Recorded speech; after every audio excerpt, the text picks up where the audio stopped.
Plusieurs personnes ayant joué à Ghost of Tsushima y ont découvert une histoire hors de l'ordinaire, alors que ce qu'ils ne savent pas, c'est que Jin Sakai, le protagoniste du jeu, est en réalité inspiré d'une personne qui a réellement existé. Le jeu nous propose d'évoluer à travers un personnage attachant qui doit faire face à des décisions compliquées, mais derrière se cache un vrai personnage historique connu au Japon. Vous n'en avez sûrement jamais entendu parler avant, et c'est pourquoi dans cette vidéo, je vais vous raconter l'histoire de Kusunoki Masashige, l'inspiration cachée derrière Ghost of Tsushima.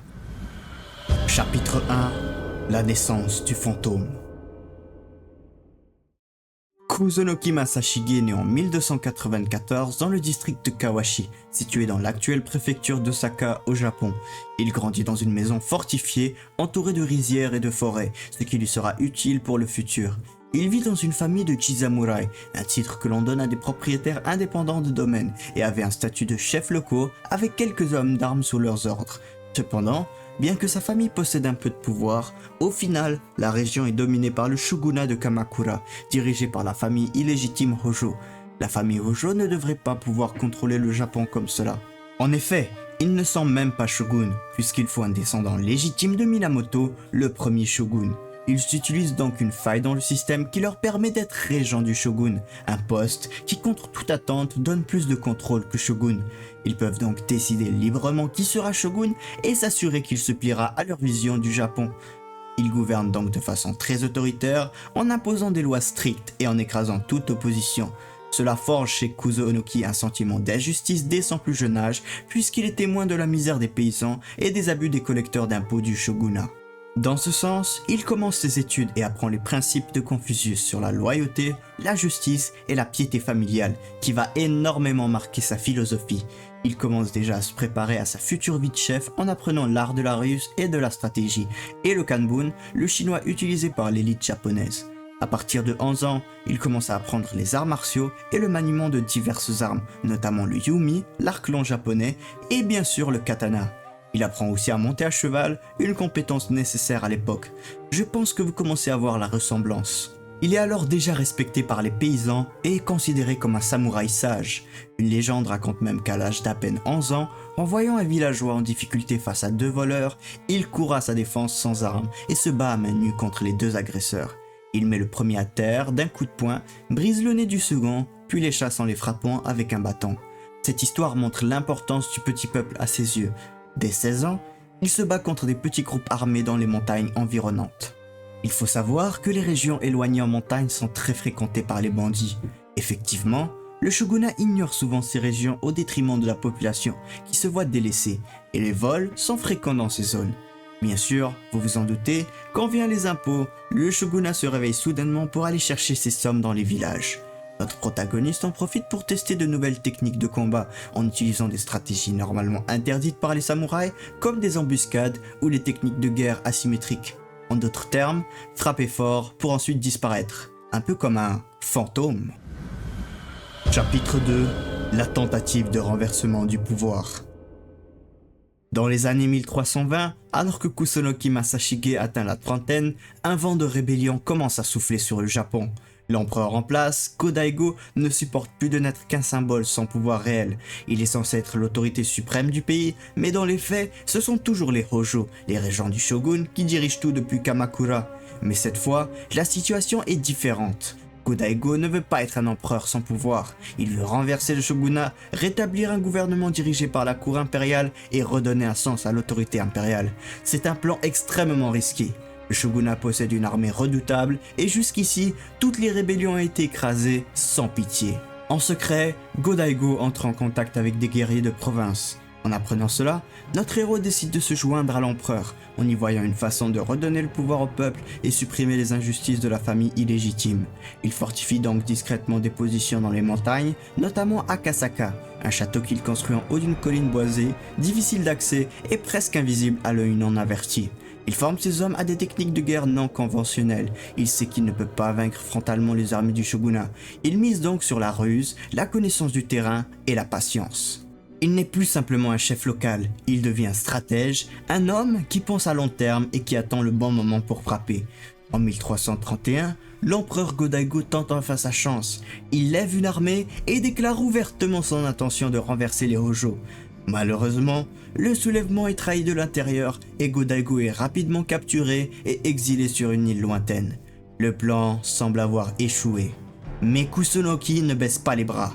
Plutôt que de fuir ou de se rendre, il organise une résistance héroïque depuis son château d'Akasaka. L'armée du shogunat l'assiège, pensant le briser en quelques jours. Mais grâce à sa connaissance du terrain et à des pièges ingénieux, il tient plusieurs semaines.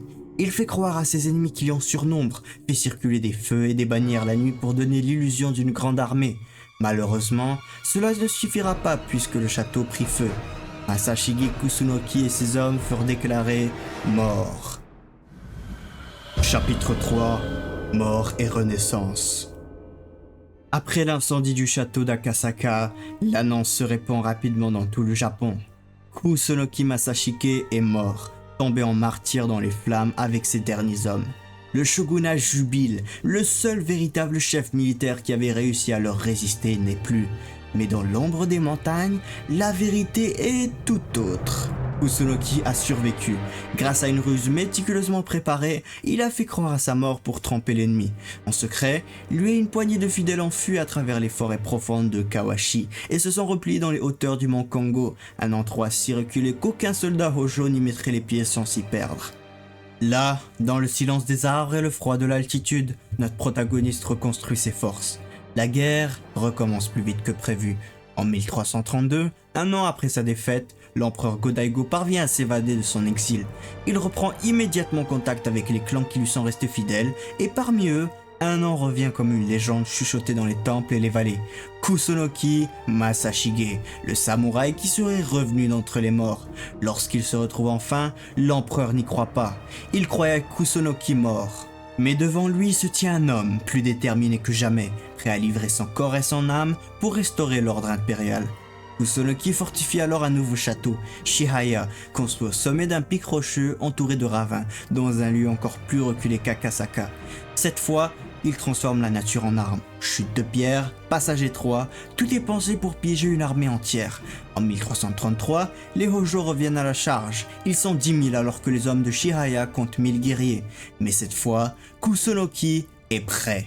Le siège de Shihaya devient une leçon de stratégie. Pendant plusieurs mois, Kusunoki repousse tout. Chaque attaque se transforme en désastre pour l'ennemi. Ses hommes jettent des troncs d'arbres depuis les hauteurs, versent de l'huile bouillante, feignent des retraites pour ensuite encercler les troupes perdues. À certains moments, ils ne se battent même plus. Ils laissent la montagne, le froid, la pluie et la faim épuiser les soldats adverses. Ce siège devient l'un des plus humiliants de l'histoire du shogunat. Et c'est là que le destin bascule. Shihaya était une distraction. En effet, pendant ce temps, l'empereur Go-Daigo a une idée. Profitant de l'ouverture créée par Kusunoki, il mène ses troupes en direction de Kamakura, cœur du pouvoir des Hojo. La route est longue, mais les Hojo sont affaiblis, dispersés et surtout désorganisés. En mai 1333, ils atteignent Kamakura et lancent une attaque spectaculaire. Les Hojo, pris de panique, comprennent que leur règne touche à sa fin.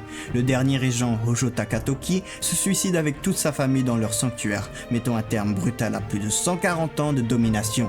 C'est une victoire historique. L'empereur Go-Daigo revient à Kyoto acclamé comme un sauveur.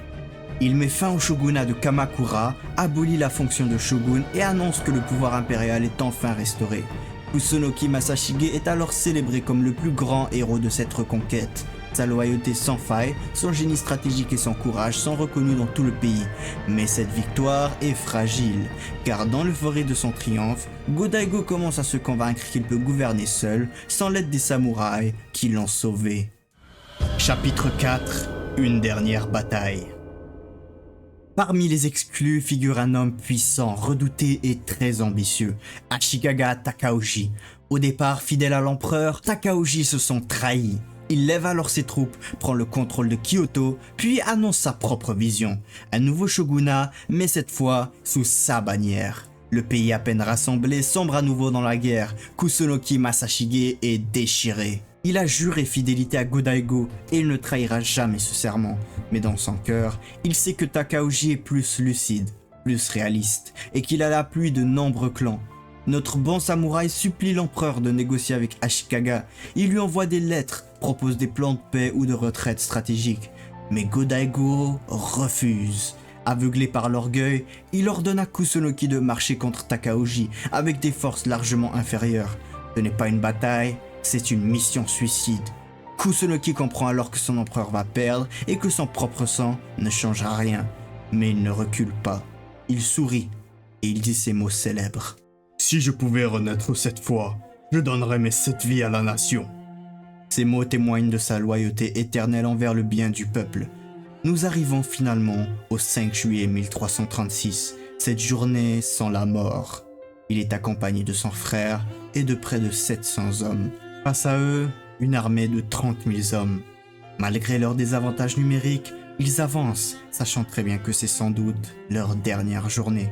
La bataille commence. Il tend des embuscades, utilise tout ce que sa vie lui a appris, comme si toutes ses décisions l'avaient mené jusqu'ici.